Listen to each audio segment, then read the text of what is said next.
اعوذ باللہ من الشیطان الرجیم بسم اللہ الرحمن الرحیم اللہم صلی علی سیدنا محمد وعلی آل سیدنا محمد مبارک وسلم۔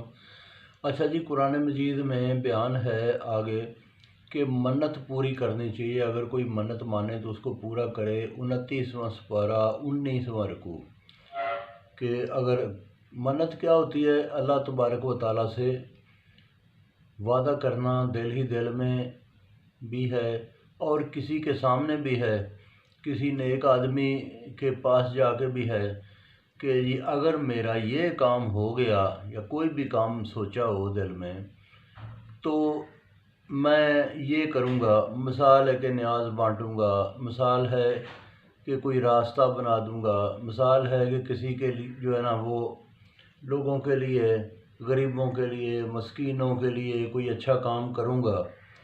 تو دل ہی دل میں کوئی سی نیک کام کا وعدہ کرنا جو ہے نا یہ کہلاتا ہے منت، کہ جی منت مانی۔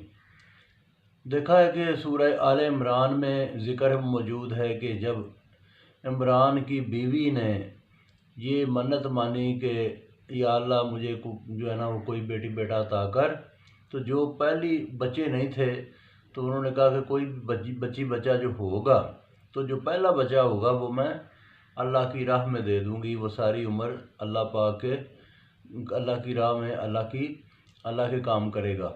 تو بات یہ ہے کہ اس میں جب پھر حضرت مریم پیدا ہوئی، وہ قصہ چلے اپنی جگہ پہ، لیکن بات یہاں پہ ہے کہ منت لوگ مانتے آئے، منت لوگ ابھی بھی مانتے ہیں اور منت لوگ مانتے رہیں گے۔ تو اللہ تعالیٰ نے فرمایا کہ جو منت مانے وہ منت پھر پوری کرے۔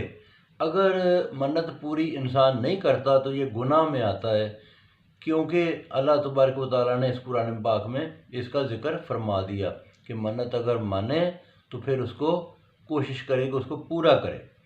تو بہت شکریہ جی، باقی پھر سناؤں گا۔